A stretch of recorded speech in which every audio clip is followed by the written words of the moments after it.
राजस्थान द्वारा संविधान दिवस समारोह में उपस्थित आप सभी प्रबुद्ध नागरिकों, मंच पे विराजमान न्यायाधिपति पूर्व न्यायमूर्ति श्री यादराव मीणा साहब, विशिष्ट अतिथि अशफाक हुसैन साहब, retired income tax chief commissioner AC Ghumaria साहब, हाफिज मंजूर अली खान साहब, डॉक्टर दशरथ सिंह जी, डॉक्टर इंद्राज सिंह जी, अब्दुल लतीफ जी, अम्मी लाल जी, मान सिंह जी और सभी भाइयों और बहनों, इंद्राज जी ने काफी जोशीला भाषण दिया और संविधान की जो मूल भावना है, संविधान की जो स्पिरिट है, उसके बारे में आप सबको अवगत कराया। आप जानते हैं कि भारतीय संविधान किन परिस्थितियों और किन चैलेंजेस के बीच, किन चुनौतियों के बीच में बना था। कल्पना कीजिए कि 1946 से देश के बंटवारे की बात हो चुकी थी, चारों तरफ दंगे चल रहे थे, देश का विभाजन किया जा रहा था और लाखों लोग इधर से उधर पलायन कर रहे थे। और इस दौर में जो कॉन्स्टिट्यूशन असेंबली थी, उन्होंने अपना पूरा फोकस करके दूसरी चीजों पे ध्यान न देके ये बड़ा काम किया। संविधान जिस स्वरूप में आज है, उसको बनाने में बहुत मेहनत हुई है और दुनिया के श्रेष्ठतम जो संविधान है, उनमें से श्रेष्ठतम चीजें ली गई हैं। बहुत से लोग ये आरोप लगते हैं कि ये कॉपी पेस्ट है, लेकिन उन लोगों को ये नहीं पता कि कॉपी पेस्ट न होके एक ऐसा संविधान है जो हमारे भारत के इतिहास को, हमारे इंडिया के इतिहास को, उसकी भावना को, उसके मूल्यों को आत्मसात करता है। और साथ साथ जो स्वतंत्रता आंदोलन था, स्वतंत्रता आंदोलन में जिस तरह की चीजें उभर के आई, उन सब का उसमें समावेश किया गया। आप ये भी जानते हैं कि स्वतंत्रता आंदोलन में जितने भी हमारे नेता थे, उनका फोकस भारत को आजादी दिलाने का था, लेकिन एक आदमी का फोकस कुछ और था, और वो फोकस था इस देश के गरीब वंचित लोगों का, अनुसूचित जाति जनजाति लोगों का, माइनॉरिटीज का, पिछड़ी जातियों का हक और अधिकार किस तरह से सुरक्षित रहे। और संविधान से पहले ही उन्होंने ये बात अंग्रेजों के सामने रखनी शुरू की थी। और इसी संदर्भ में आपको पता होगा कि गोलमेज कॉन्फ्रेंस जो हुई, राउंड टेबल कॉन्फ्रेंस, उस कॉन्फ्रेंस में भी बाबा साहब ने पूरे जोर से हमारे लोगों की बातें अंग्रेजों के सामने रखी।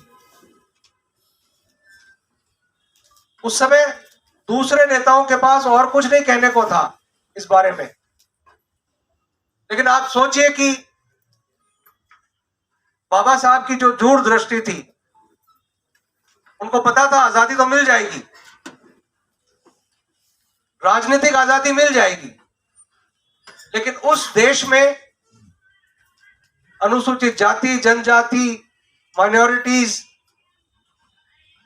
और पिछड़े जातियों का क्या होगा। इन हकों को सुरक्षित रखने के लिए उन्होंने बैकग्राउंड और भूमिका पहले से ही बनानी शुरू की थी, और यह उनकी विलक्षण प्रतिभा का नतीजा था कि कॉन्स्टिट्यूशन असेंबली ने उनको प्रारूप समिति का अध्यक्ष बनाया। ये सब जानते हुए भी अब आप देखिए कि ऐसी परिस्थिति में भी उनकी प्रतिभा का जो लोहा था वो सबको मानना पड़ रहा था। और उस वक्त भी जिस तरह का संविधान उन्होंने लिखा, उसमें जो मूल भावना है वो समानता की भावना है। और उन्होंने कहा राजनीतिक स्वतंत्रता का कोई मायने नहीं है अगर सामाजिक समानता नहीं आती है। और मूल अधिकारों में सबसे बड़ा अधिकार जो हमारे पास है आज, वो समानता का अधिकार है। और दुर्भाग्य से ये सपना जो बाबा साहब का है, वो 75 साल के बाद भी ये सपना हम लोग बाबा साहब का पूरा नहीं कर पाए। जिस व्यक्ति ने पूरे संविधान की थीम में, भावना में स्वतंत्रता, डेमोक्रेसी, समानता, बंधुत्व, ये अगर किसी भी आर्टिकल को आप पढ़ेंगे, संविधान के आर्टिकल को, तो ये 4-5 जो थीम्स हैं वो आपको रिकरेंट दिखेंगी हर आर्टिकल पे। चाहे आप फंडामेंटल राइट्स, मौलिक अधिकार पढ़ लीजिए, चाहे आप डायरेक्टिव प्रिंसिपल, नीति निर्देशक जो है उनको पढ़ लीजिए। हर जगह आपको कहीं ना कहीं इन शब्दों का भाव मिलेगा, हर आर्टिकल, हर लाइन में। और आज जरूरत इस बात की है कि जो नीति निर्देशक जो नियम है, जो डायरेक्टिव प्रिंसिपल्स हैं, उसमें बहुत सी बातें थी जो बाबा साहब चाहते थे मौलिक अधिकार में डालना, लेकिन कुछ चीजों का समय उस समय आता है। और उनको पता था कि जो भारत के लोग हैं, जो हमारे देश के लोग हैं, वो ये बाद में महसूस करेंगे, गवर्नमेंट्स महसूस करेंगी कि किस तरह के जो डायरेक्टिव प्रिंसिपल्स हैं उनको मौलिक अधिकारों में, मूल अधिकारों में लाना है। शिक्षा का अधिकार उसका एक जीता जागता उदाहरण है। इसी तरह आज बात है रिसोर्सेज की शेयरिंग की। इस देश में 1% लोगों के पास 90% संसाधन है, वेल्थ है, पैसा है। अनइक्वल डिस्ट्रीब्यूशन ऑफ वेल्थ और एसेट्स, ये बहुत बड़ा मुद्दा आज हमारे सामने है। और अगर हम इस मुद्दे को सुलझा नहीं पाए, हम बेरोजगारी को सुलझा नहीं पाए, हम युवाओं की ऊर्जा और युवाओं के एस्पिरेशंस को हम एड्रेस नहीं कर पाए, तो बाबा साहब ने खुद कहा था ये जो कॉन्ट्राडिक्शंस और जो विरोधाभास उत्पन्न होगा हमारी डेमोक्रेसी में, वो बहुत विस्फोटक होगा। तो आइए, मैं अधिक नहीं बोलूंगा, मुझे क्षमा चाहूंगा। मैं मेरे अंबेडकर मेमोरियल संस्था में भी आज संविधान दिवस पे फंक्शन है 3 बजे, और मुझे होस्ट के नाते पहले पहुंचना पड़ेगा। आइए, इस संविधान दिवस 26 नवंबर पे हम केवल आज के दिन नहीं, आज का दिन तो एक ओकेजन है इकट्ठा होने का और अपने आप को याद दिलाने का, लेकिन मेरा मानना है कि हमारे जीवन में हम जहां भी हैं, चाहे नौकरी पेशा है, चाहे व्यवसाय कर रहे हैं, चाहे सामाजिक संगठनों में है, हमारी सबकी जिम्मेदारी है कि किस तरह से संविधान की जो भावना बाबा साहब ने हम सबको दी है, उसको किस तरह से हम बचा के रखें, और किस तरह से उस संविधान की भावना से निकाल के हम अगर गवर्नमेंट को इन्फ्लुएंस कर सके, मोटिवेट कर सके कि हमारे बारे में, हमारे लोगों के बारे में नियम बनाए, पॉलिसीज बनाए, अधिकार दें। क्योंकि बहुत से अभी भी क्षेत्र हैं जहां हमें अधिकार जो संविधान के अनुसार मिलने चाहिए थे वो अभी नहीं मिले हैं।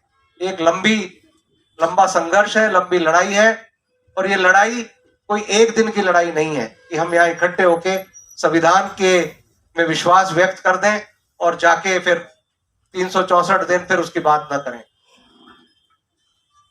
अनवरत रूप से, कंटिन्यूस रूप से इस बारे में हमें आत्मचिंतन करना पड़ेगा, मनन करना पड़ेगा, इस पे काम करना पड़ेगा, संघर्ष करना पड़ेगा। मैं आयोजकों का बहुत बहुत आभारी हूं, मुझे आपने बोलने का मौका दिया, आप सबके बीच में आने का मौका दिया और मुझे पहले बोलने का मौका दिया। बहुत बहुत धन्यवाद। जय संविधान, जय भीम।